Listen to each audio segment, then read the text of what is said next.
apenas em ouvir a palavra de Deus, amém? 1 Coríntios, capítulo 15, no verso de número 2 em diante, Paulo escreveu assim: por meio deste evangelho vocês são salvos, desde que se apeguem firmemente à palavra que lhes preguei. Caso contrário, vocês têm crido em vão.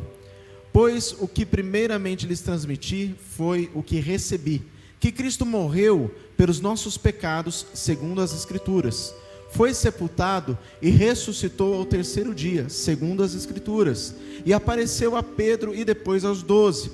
Depois disso apareceu a mais de 500 irmãos de uma só vez, a maioria dos quais ainda vive, embora alguns já tenham adormecido. Depois apareceu a Tiago e então a todos os apóstolos, e depois desses apareceu também a mim, como a um que nasceu fora do tempo. Amém? Feche seus olhos, vamos orar.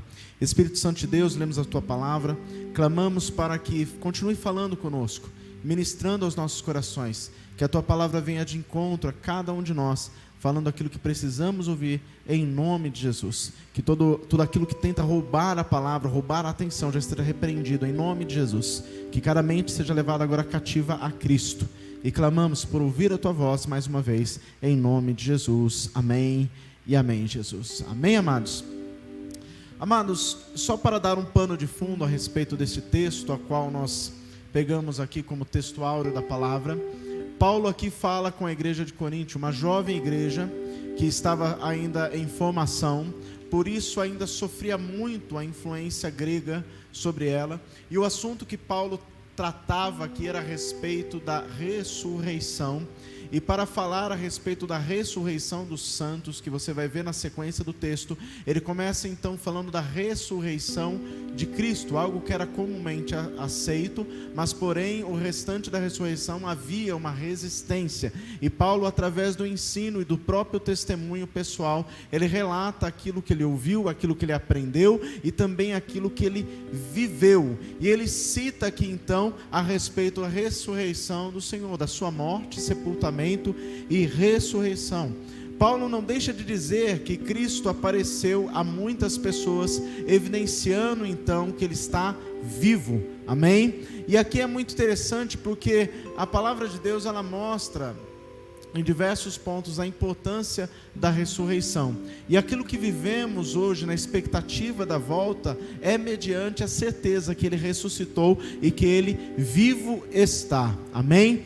Então, dentro disso, querido, a autora do livro A Cruz, O Caminho para o Reino, Jessie Lewis, ela fala que no Calvário, Jesus em sua fraqueza como ovelha muda, em sofrimento e em sua vida derramada, fez mais pelo mundo do que quando curou os doentes e expulsou os demônios da Galileia. Essa citação é uma tremenda verdade, porque na morte de Jesus no Calvário, ele dá acesso ao homem de volta a Deus, dá um caminho aberto novamente, para que o homem possa novamente ter relacionamento com o Senhor. Isso é fantástico, é mais do que libertar, é mais do que simplesmente curar uma enfermidade.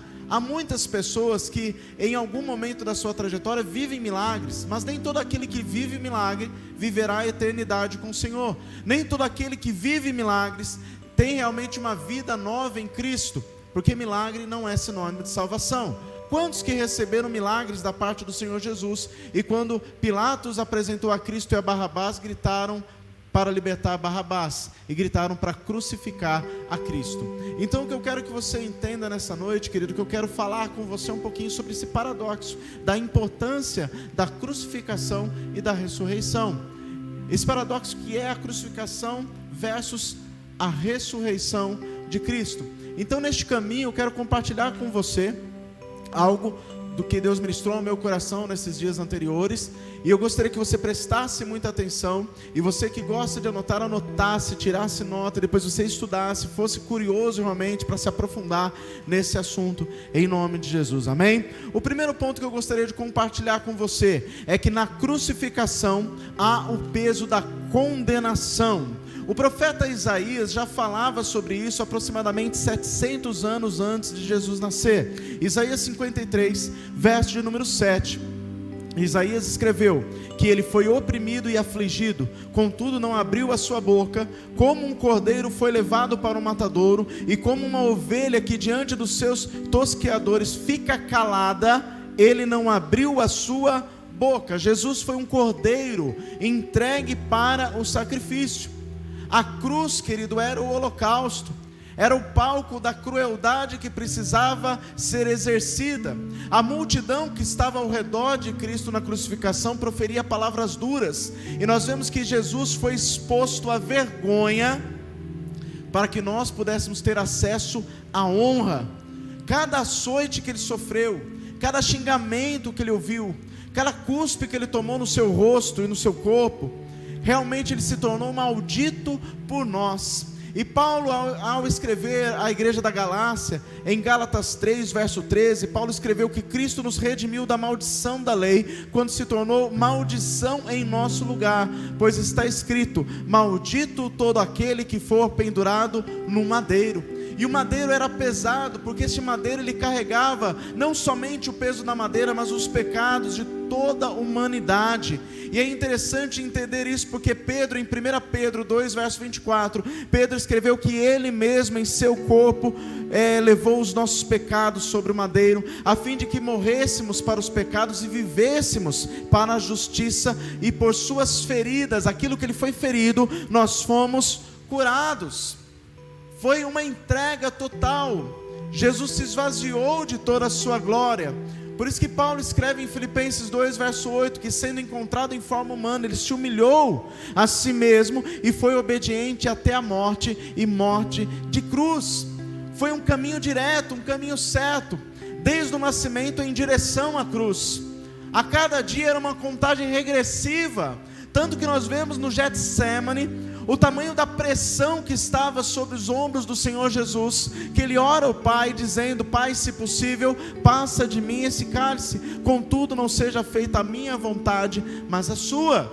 Jesus carregava sobre seus ombros o peso de toda a humanidade. Spurgeon, ele escreveu que ele levou a cruz, não para que você escape dela, e sim para que você pudesse suportá-la. Porque o peso da cruz de Cristo é muito maior do que qualquer cruz que nós possamos carregar. E o ensinamento que Jesus deu aos seus discípulos serve para nós, que aquele que quiser seguir a Ele verdadeiramente, de maneira integral, 100%, deve negar a si mesmo, tomar a sua cruz e segui-lo. Mas a nossa cruz, ela não chega nem perto do peso que Ele carregou a mais pesada, para que nós pudéssemos suportar a nossa. Então, se na crucificação há condenação, na ressurreição há absolvição.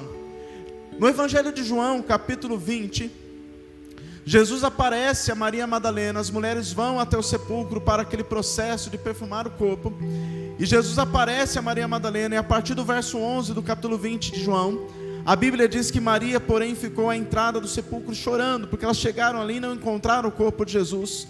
E enquanto chorava, ela curvou-se para olhar dentro do sepulcro, e viu 2 anjos vestidos de branco, sentados onde estivera o corpo de Jesus, um à cabeceira e o outro aos pés. E eles lhe perguntaram: mulher, por que você está chorando? E ela respondeu: levaram embora o meu Senhor, e não sei onde puseram. Nisso ela voltou-se e viu Jesus ali de pé, mas não o reconheceu. E ele perguntou para ela: quem que você está procurando? E ela pensou que fosse o jardineiro. E ela disse: Senhor, se o Senhor levou o meu Senhor embora, me diga onde o Senhor o colocou, que eu o levarei. E Jesus disse: Maria. E eu creio que quando ele disse Maria, aquela voz não foi como a primeira voz, mas foi uma voz que no seu coração ecoou um amor, uma paz de forma tão intensa, que ela o reconheceu, porque o texto diz que voltando-se para ele, ela exclamou Rabone, que quer dizer mestre em aramaico, reconhecendo que é o Senhor. E ali, querida, é interessante, porque Jesus escolhe aparecer justamente a uma mulher que não era contada perante os homens.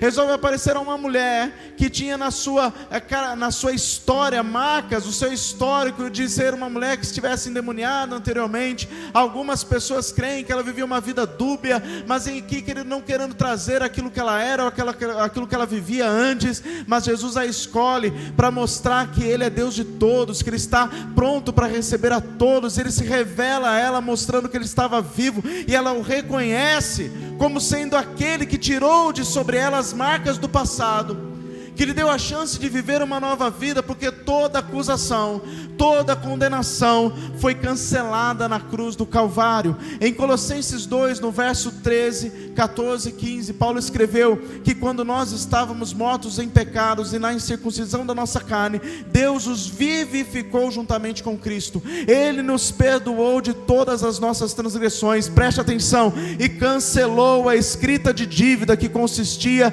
em ordenanças e que nos era contrária. Ele removeu, pregando-a na cruz, e tendo despojado poderes e autoridades, fez deles um espetáculo público, triunfando sobre eles na cruz. Jesus vence na cruz para que nós pudéssemos viver uma vida de liberdade. John Piper, ele diz que quem enxerga na cruz uma licença para continuar pecando, não possui uma fé que salva, porque a marca da fé é a luta contra o pecado. E nós vemos no retrato dessa mulher, Maria Madalena, exatamente isso, uma vida que abandonou o pecado e passou a viver o novo que Deus tinha para ela. Em Gálatas 5, verso 1, Paulo diz que foi para a liberdade que Cristo nos libertou, e ele diz: portanto permaneçam firmes, e não se deixem submeter novamente a um jugo de escravidão, porque se Deus nos tirou de uma vida do pecado, não é para nós nunca mais olharmos para trás, ou voltarmos para as antigas práticas, mas caminharmos em frente para viver o novo de Deus. Em 2 Coríntios 5, verso 21, a palavra diz que Deus tornou o pecado por nós, aquele que não tinha pecado, para que nele nos tornássemos justiça de Deus. E para completar, Paulo diz em Romanos 8, verso 1, que nenhuma condenação há para aqueles que estão em Cristo Jesus. A ressurreição traz para nós a consequência de absolvição de toda acusação de pecado que foi ali pregada na cruz. Na crucificação, querido, segundo ponto, nós temos a contestação. Aquela população, aquele povo daquele lugar contestava quem era aquele homem chamado Jesus. Nós vemos que os sacerdotes não o viam, não enxergavam como Messias. A maioria das pessoas não o enxergavam como Cristo. Tozer, o grande evangelista, ele fala que a cruz de Cristo é a coisa mais revolucionária que já apareceu entre os homens. E como era algo revolucionário, não conseguia realmente ser compreendido por todos. Poucos naquele lugar conseguiam compreender verdadeiramente o que estava acontecendo. A maioria não conseguia nem enxergar o imensurável amor que estava sendo demonstrado na largura e no comprimento daquela cruz. A maioria das pessoas naquele lugar não conseguiam enxergar quem era aquele homem pregado no Calvário. As frases que eram ouvidas naquele lugar eram: desça daí, você não é o Cristo, salva-te a ti mesmo. E é interessante que Max Lucado diz de maneira muito direta que não foram os cravos que prenderam Jesus na cruz, mas foi o amor. Amor por mim, amor por você, amor por nós. Se na cruz há contestação, querido, na ressurreição há afirmação. Em Mateus 28, no verso 2 em diante, a Bíblia diz que eis que veio um grande terremoto no lugar onde Jesus estava sepultado. Pois um anjo do Senhor desceu naquele lugar e, chegando ao sepulcro, rolou a pedra da entrada e assentou-se sobre ela. Sua aparência era como um relâmpago, as suas vestes eram brancas como a neve, e os guardas tremeram de medo e ficaram como mortos. O anjo disse às mulheres: não tenham medo, sei que vocês estão aqui procurando Jesus que foi crucificado. Olha a afirmação no versículo 6: ele não está mais aqui, ressuscitou. Aleluia! Jesus havia afirmado, querido, a respeito da ressurreição. Quando ele disse para Marta, irmã de Lázaro, lá em João 11, no verso 25, quando ela está preocupada porque seu irmão havia morrido, e fala para Jesus: se você estivesse aqui, Senhor, poderia ter acontecido algo, ele não teria morrido. E Jesus declara: eu sou a ressurreição e a vida. Quem crê em mim, ainda que esteja morto, viverá. Se ele é a própria ressurreição e a vida, a morte não poderia detê-lo, a morte não poderia vencê-lo.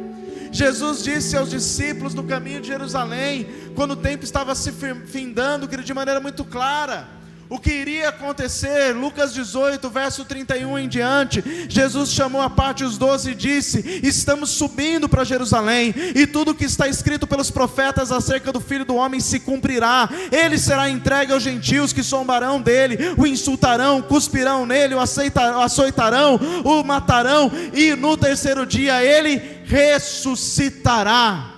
Aqueles homens ouviram e não entenderam nada, porque estava oculto ainda o entendimento deles. Mas Jesus já estava deixando claro que o que foi escrito iria se cumprir. Haveria contestação, mas a ressurreição traria a afirmação. C.S. Lewis diz que Jesus abriu a força, a porta que estava fechada desde a morte do primeiro homem Adão. Ele encontrou e enfrentou e derrotou o rei da morte. E se vivemos algo diferente hoje, vivemos porque Ele fez isso, porque Ele vive e Ele reina, aleluia. Na crucificação, querido, a solidão, foi necessário que Jesus ficasse só. Em Marcos 15, no verso 33 e 34, a Bíblia diz que houve trevas sobre toda a terra, do meio-dia até as 3 da tarde, e por volta das 3 da tarde, Jesus bradou em alta voz, dizendo: Eloi, Eloi, lama sabachthani, Deus meu, por que me desamparaste? Algo que o salmista no Salmo 22 já tinha escrito lá atrás. Jesus teve que estar só, Ele ficou sozinho, desamparado, para que eu e você nunca mais estivéssemos sozinhos. Ele declara em Mateus 28:20: eis que estarei convosco todos os dias. Se na cruz Ele ficou sozinho e desamparado, na ressurreição, querido, Ele foi exaltado. Filipenses 2, Paulo escreve a partir do versículo 9: por isso Deus o exaltou à mais alta posição, e lhe deu um nome que está acima de todo nome, para que ao nome de Jesus se dobre todo o joelho no céu, na terra e debaixo da terra, e toda língua confesse que Jesus Cristo é o Senhor, para a glória de Deus Pai. Nesse texto há 3 pontos que eu quero falar com você de maneira rápida.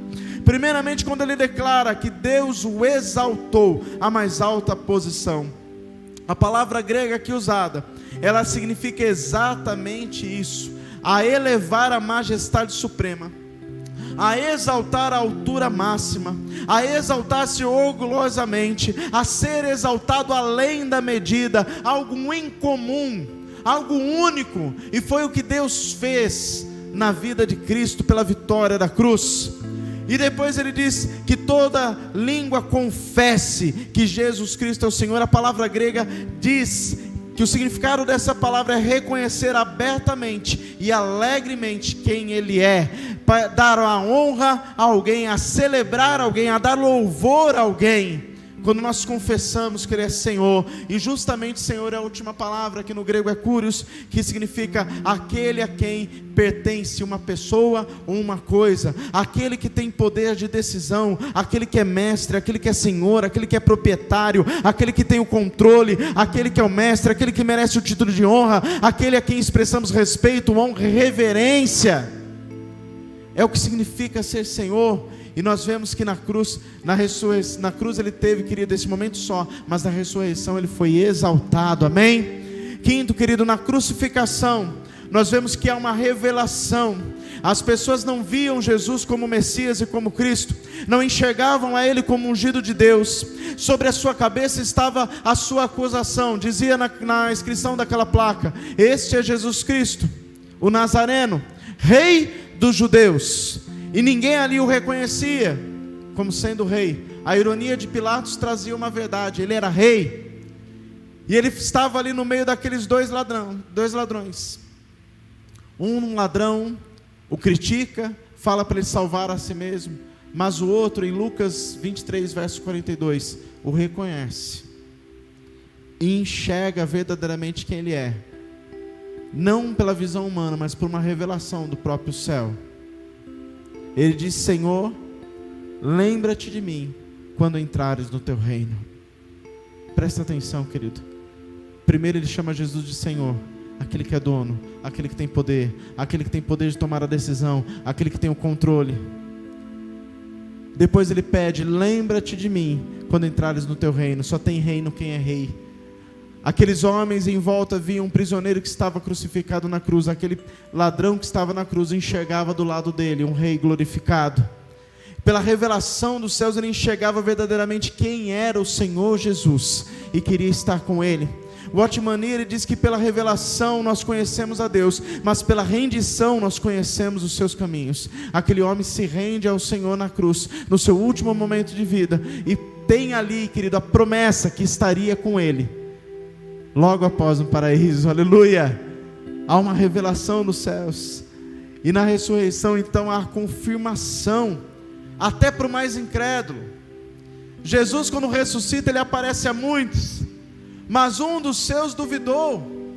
Lá em João 20, a partir do verso 24, diz que Tomé, chamado Dídimo, um dos 12, não estava com os discípulos quando Jesus apareceu, e os outros discípulos disseram: nós vimos o Senhor. Mas ele lhes disse: se eu não vir as marcas dos pregos nas suas mãos, se eu não colocar o dedo onde estavam os pregos, e não puser a minha mão do lado, não crerei. Uma semana mais tarde, os discípulos estavam outra vez ali, e Tomé estava com eles. Apesar de estarem trancadas as portas, Jesus entrou, se pôs no meio deles e disse: paz seja convosco. E Jesus vira para Tomé, oh glória, e diz: coloque aqui o seu dedo, veja as minhas mãos, estenda a mão, coloque-a no meu lado. E ele diz de maneira direta: pare de duvidar, creia. Disse-lhe então Tomé: Senhor, meu Deus. E Jesus lhe disse: porque você viu, você creu. Felizes os que não viram e creram. Em 1 Pedro, capítulo 1, verso 8, Pedro diz sobre isso. Ele diz que mesmo não tendo visto, vocês o amam. E apesar de não o verem agora, creem nele e exultam com alegria indizível e gloriosa. Mais felizes, mais bem-aventurados são aqueles que não viram e creram. Jesus assume, querido, o seu papel de advogado para interceder por nós perante o Pai. Thomas Boston, ele diz que porque Cristo pagou a dívida como nosso fiador, ele é apto para argumentar o pagamento como nosso advogado. E Paulo, ele começa uma pergunta em Romanos 8,34, e na sequência ele já dá a resposta: quem é que condena? Pois Cristo, quem morreu, ou antes quem ressuscitou dentre os mortos, o qual está à direita de Deus, ele intercede por nós, ele é nosso advogado. E Tiago diz que só há um mediador entre nós e Deus, Jesus Cristo, homem. Ele assume esse papel.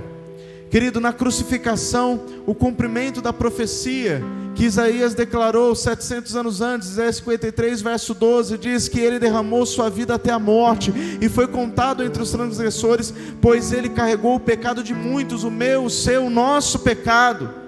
E Jesus alerta a respeito desse tempo em João 19, do 28 ao 30, dizendo: mais tarde, sabendo então que tudo havia concluído, para que a Escritura se cumprisse, ele estava na cruz, ele disse: tenho sede. E estava ali então uma vasilha cheia de vinagre, embebedaram a esponja, colocaram a esponja na ponta do caniço de isopo, e ergueram até ele. E Jesus toma então aquele vinagre, experimenta aquele gosto amargo, e diz assim, depois de ter provado: está consumado. No grego tetelestai, a dívida está quitada, e ali ele entrega seu espírito. Querido, ele ali na crucificação, ele cumpre o propósito para o qual Deus determinou. Ele cumpre a profecia que ele morreria na cruz, que ele estaria ali, mas na ressurreição nós vemos que Deus começa a cumprir a promessa. Porque depois de aparecer a muitos discípulos, em Atos no capítulo 1, Jesus estava com eles. E ali é interessante porque Jesus dá uma ordem expressa, dizendo assim: não saiam de Jerusalém, fiquem aqui até o cumprimento da promessa. E no versículo 8 do capítulo 1 de Atos, ele diz a promessa: mas recebereis poder ao descer sobre vós o Espírito Santo de Deus, e ser-me-eis testemunhas tanto em Jerusalém, Samaria e até os confins da terra. Em Atos no capítulo 2, a partir do versículo 2, você lê ali no texto até o versículo 4, que a casa onde eles estavam esperando ali em Jerusalém, de repente veio um som forte como de um vento, encheu toda a casa que eles estavam assentados, e foram vistas línguas repartidas como de fogo, que se separaram e pousaram sobre a cabeça de cada um deles, e eles foram cheios do Espírito Santo. E na versão da Bíblia NVI, no final do versículo 4, diz que conforme o Espírito Santo os capacitava, o Espírito Santo os encheu, os capacitou, os preparou para começar a boa obra da igreja que se iniciava. E aqui é tremendo, querido, porque isso é promessa da ressurreição. Na crucificação, querido, eu já estou encerrando, mas preste atenção, parecia o fim. Se nós pegarmos em Mateus 27, do verso 51 ao 54, ele diz que naquele momento em que Jesus morreu, o véu do santuário foi rasgado em duas partes, de cima a baixo, a terra estremeceu, as rochas se partiram, os sepulcros se abriram, os corpos de muitos santos que tinham morrido foram ressuscitados, e saindo dos sepulcros depois da ressurreição de Jesus, entraram na cidade e apareceram a muitos. E quanto ao centurião e aqueles que estavam com ele ali, vigiando Jesus, eles viram o terremoto, viram tudo o que tinha acontecido, eles ficaram atemorizados e juntos exclamaram: verdadeiramente este é o Filho de Deus. Caifás e os demais homens pensavam que tinham resolvido o problema com a morte de Jesus. Pilatos pensou que o problema político estava resolvido com a morte de Jesus. A multidão viu o corpo morto, parecia realmente ser o fim, a morte de Jesus na cruz. Mas na ressurreição nós vemos que não foi o fim, mas foi o início. Stephen Cowell, ele diz que a glória da cruz é o trono. Em Atos 1, verso 3, o autor escreve que depois do sofrimento, Jesus se aproximou a muitos, dando provas indiscutíveis que ele estava vivo. E nós vemos essa capacitação da promessa da ressurreição, mostrando que é o início, porque na primeira pregação de Pedro, em Atos dos Apóstolos 2, a partir do verso 22, ele declara de maneira veemente e com ousadia, dizendo: israelitas, e nós podemos dizer araraquarenses, e nós podemos dizer brasileiros, ouçam estas palavras: Jesus de Nazaré foi provado por Deus diante de vocês, por meio de milagres, maravilhas, sinais, que Deus fez entre vocês por intermédio dele, como vocês mesmos sabem. Este homem lhes foi entregue por propósito determinado e pré-conhecimento de Deus, e vocês, com a ajuda de homens perversos, o mataram pregando-o na cruz. Mas Deus o ressuscitou dos mortos, rompendo os laços da morte, porque era impossível que a morte o detesse.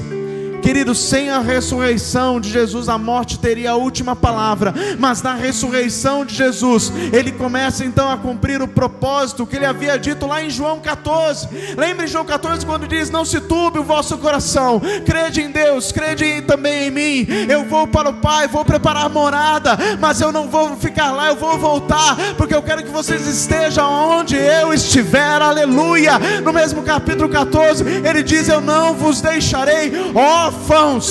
Oh, aleluia. Ele vive. Querido, presta atenção, houve muitas pessoas que morreram na cruz antes de Jesus, houve muitas pessoas que morreram na cruz depois de Cristo, mas não houve uma cruz como esta que ele enfrentou, que mudou a história. Querido, você pode visitar o túmulo de muitas personalidades ao redor do mundo, homens e mulheres que marcaram a história, que foram influentes, homens que estão nos livros da história, homens que foram reconhecidos pela sociedade, líderes religiosos. Você vai olhar essas pessoas e no túmulo onde você chega ali, você vai encontrar a frase: aqui está fulano, aqui está ciclano. Mas, querido, no túmulo de Jesus é diferente, ele está vazio, porque a inscrição que está na porta daquele lugar é: ele não está mais aqui. Ele vive, ele reina. Aleluia. A definição de John Stott é tremenda, querido, a respeito disso. Ele diz: assim, a ressurreição é o ponto decisivo na existência do Filho de Deus. Antes de ressuscitar, ele era o Filho de Deus em fraqueza e humildade. Por meio da ressurreição, ele torna-se o Filho de Deus em poder. Aleluia. Há poder no nome de Jesus. E Hebreus, no capítulo 9, há uma promessa ao meu e ao seu respeito, que diz que da mesma forma como o homem está destinado a morrer uma só vez e depois disso enfrentar o juízo, assim também Cristo foi oferecido em sacrifício uma única vez para tirar o pecado de muitos. Jesus não vai morrer na cruz outra vez, querido. Ele já morreu e ressuscitou. O que se sucede é o que vem na sequência do versículo 28, que diz assim: e aparecerá pela segunda vez, não para tirar o pecado, preste atenção, mas para trazer salvação aos que o aguardam. Ele vive, ele reina, e ele vai voltar, querido. Maranata, ora vem, Senhor Jesus. Lembramos da sua morte, para lembrar que Ele se sacrificou por nós. Mas Ele não está mais na cruz, Ele não está mais na sepultura, Ele está sentado à destra de Deus. Ele está esperando o comando do Pai, quando dirá: vai, filho, busca a noiva. E a Bíblia diz que Ele surgirá, querido, entre as nuvens, montado no seu cavalo branco, com seu manto salpicado de sangue. Em sua coxa estará escrito: Rei dos Reis e Senhor dos Senhores. E nós aguardamos a sua vinda. Por isso não podemos ficar presos com nada nessa vida, com nada nesse tempo. Ele vive, Ele reina. Aleluia. Quero orar com você, querido. Você que entendeu esta palavra, você que aguarda a volta dEle, ore comigo. Senhor Jesus, nós nessa hora, Pai, oramos a Ti primeiramente agradecendo pela vitória da cruz. Declaramos: não foi à toa, Senhor, estamos aqui.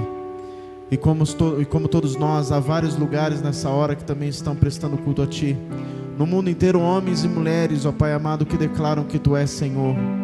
Famílias inteiras que vivem para Ti, para Te servir e para Te bendizer.